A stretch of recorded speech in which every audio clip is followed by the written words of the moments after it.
අයිබෝවන් අද අපි කතා කරන්න යන්නේ UK වල ඉන්න ශ්‍රී ලාංකික පවුල් බොහෝමයකට වැදගත් වෙන ඒත් සමහර විට තරම් හුරුපුරුදු නැති මාතෘකාවක් ගැන.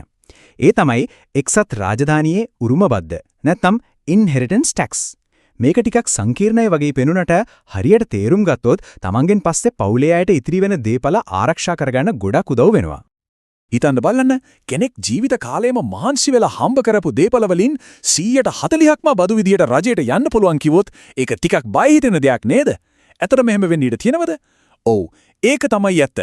අපි බලමු මේ උරුම බද්ද හරියටම ක්‍රියාත්මක වෙන්නේ කොහොමද සහ වැදගත්ම දේ මේකෙන් බේරෙන්න පුළුවන් ක්‍රම මොනවද කියලා. හරි. ඉතින් මුලින්ම අපි මේ එස්ටේට් කියන වචනේ තේරුම අරගෙන ඉමු. එස්ටේට් එකක් කියන්නේ සරලවම කිව්වොත් කෙනෙක් මිය යනකොට ඒ කෙනාට අයිති හැම දෙයකම සම්පූර්ණ වටිනාකම. ඒකට ගෙවල් දොරවල්, බැංකුවේ තියෙන සල්ලි, කරපු ආයෝජන, වාහන විතරක් නෙවෙයි පෞද්ගලික බඩු බාහිර ආදිය පවා අයිති වෙනවා.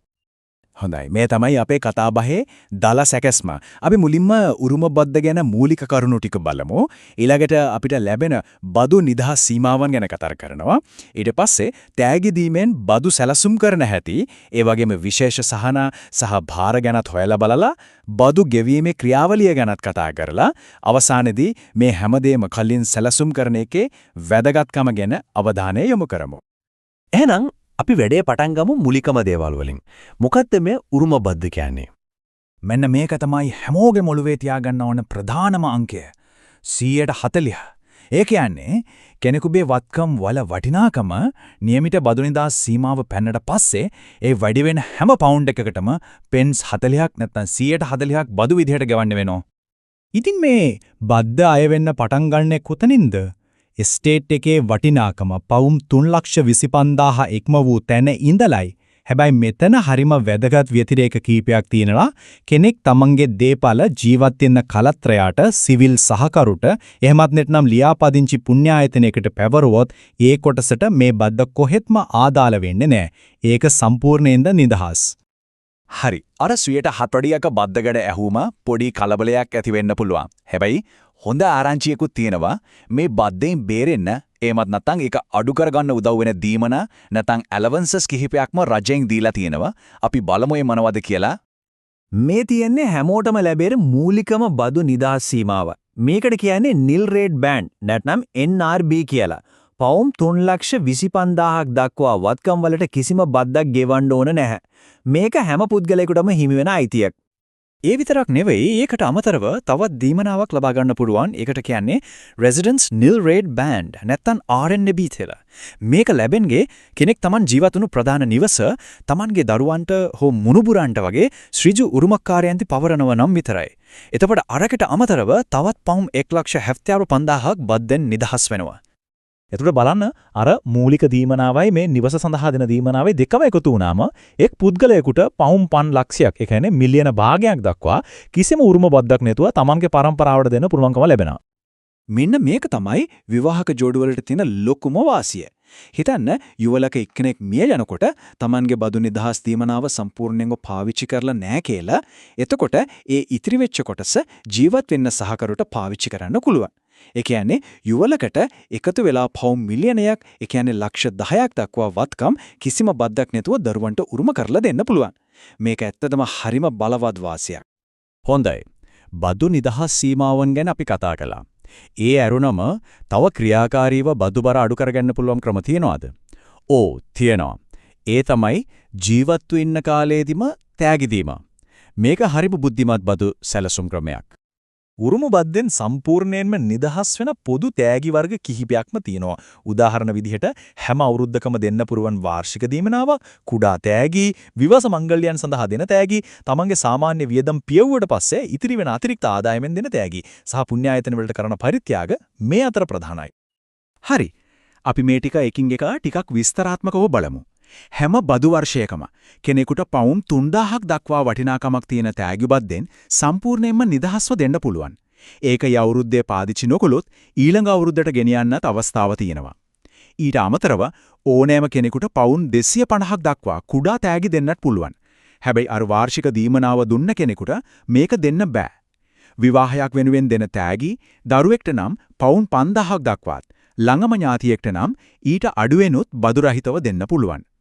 පුණ්‍ය ආයතන වලට කරන පරිත්‍යාග වලට නම් කිසිම සීමාවක් නැහැ. දැන් ඊට වඩා ලොකු තෑගි දුන්නොත් මොකද වෙන්නේ? මෙන්න මෙතන තමයි අවුරුදු 7 නීතිය එන්නේ. මේවට කියන්නේ potentially exempt transfers. ඒ කියන්නේ බද්දෙන් නිදහස් වෙන්න ඉඩ තියෙන ප්‍රවරුම් කියලා. කෙනෙක් විශාල තෑග්ගක් දීලා අවුරුදු 7ක් ජීවත් වුණොත් ඒ තෑග්ග උරුම බද්දෙන් සම්පූර්ණයෙන්ම නිදහස් වෙනවා. හැබැයි ඒ අවුරුදු 7 ඇතුළත මිය ගියොත් බද්දක් ගෙවන්න වෙනවා. නමුත් හොඳ දේ තමයි අවුරුදු 3ක් ගියාට පස්සේ ඒ ගෙවන්න ඕන බදු ප්‍රමාණය ක්‍රමෙන් අඩු වෙන්න පටන් ගන්නවා.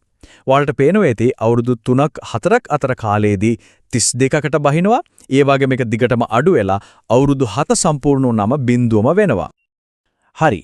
අපි දැන් බලමු ව්‍යාපාර හෝ ගොවිපළවල් වගේ විශේෂිත වත්කම් තියෙන අයට ප්‍රයෝජනවත් වෙන තවත් උසස් මට්ටමේ සැලසුම් ක්‍රම කිහිපයක් ගැන. මෙන්න මේක ඇත්තටම ඊටාම බලවත් බදු සහනයක්. බිස්නස් රිලීෆ් සහ ඇග්‍රිකල්චරල් රිලීෆ් කියන මේ සහන යටතේ සුදුසුකම් ලබන ව්‍යාපාරික හෝ කෘෂිකාර්මික වත්කම් තියෙනවා නම් ඒවායේ බදු අය කළ හැකි වටිනාකම 50% හෝ සමහර වෙලාවට 100% දක්වාම අඩු කරගන්න පුළුවන්. ඒ කියන්නේ සමහර වෙලාවට ඒ වත්කම් වලට ගෙවන්න වෙන බද්ද සම්පූර්ණයෙන්ම නැති වෙලා යන්නත් පුළුවන්. ඊළඟට භාර. එහෙමත් නැත්නම් ට්‍රස්ට්ස්. මේවා වත්කම් පාලනය කරන්න සහ කළමනාකරණය කරන්න පාවිච්චි කරන තමත් ක්‍රමයක්. හැබැයි මතක තියාගන්න මේවා හරිම සංකීර්ණයි. ඒවා තම ආවේනික වෙච්ච බදු නීති తీරවා. සමහර විට බහරයක් පිහිටුවනකොටත් බද්දක් ගෙවන්න වෙනවා, කාලෙන් කාලෙටත් බදු ගෙවන්න වෙනවා. ඒ නිසා මේ වගේ දෙයක් ගැන හිතනවන අනිවාර්යයෙන්ම මූල්‍ය උපදේශකයෙකුගේ සහාය ලබා ගන්න එක අත්‍යවශ්‍යයි. හොඳයි. අපි දැන් කතා කරමු මේ උරුම බද්ද ගෙවන්න වුණොත් ඒක ගෙවන්න ඕන කොහොමද? ඒකට තියෙන කාල සීමාව මොනවද කියලා. මේකත් ගොඩක් වැදගත් කොටසක්. ක්‍රියාවලිය සිද්ධ වෙන්නේ පියවර කිහිපයකට. මුලින්ම ස්ටේට් එකේ කියන්නේ මුළු වත්කම් වල වටිනාකම තක්සේරු කරනවා. ඊට පස්සේ අන්තිම කැමති පත්‍රයේ බාරකරුව, ඒ කියන්නේ එක්සිකියුටර් අවශ්‍ය බදු ආකෘති පත්‍රයේ HMRC එකට ගොනු කරනවා. මෙතන තියෙන වැදගත්ම අමතක කරන්නම හොඳ නැති දේ තමයි මරණය සිද්ධ වූ දින ඉඳලා මාස 6ක් ඇතුළත බද්ද ගෙවලා ඉවර කරන්න ඕන. ඒ කාලයේ පෙනගත්තොත් ප්‍රමාද වෙන දවස්වලට පොලියක් අය කරනවා. අපි දැන් මේ කතා බහේ අවසාන කොටසට ඇවිත් ඉන්නේ. ඒ තමයි මේ හැමදේම ගැන කලින් හිතලා අනාගතය සඳහා සැලසුම් කිරීමේ තියෙන වැදගත්කම. මේක හොඳට මතක තියාගන්න ඕන දෙයක්. උරුම බද්ද කියන්න දැන් සුපිරි ධනවතුන්ට විතරක් බලපාන දෙයක් නෙවෙයි. UK වල දීපල මිල ගණන් දවසින් දවස ඉහළ යන නිසා දැන් සාමාන්‍ය පවුල්වල වත්කම් පවා බදු සීමාව ඉක්මවා යන්න තියෙන ඉඩකඩ ගොඩක් වැඩි. ඒ නිසා මේ ගැන දැනුවත් වෙන හැමෝටම වැදගත්.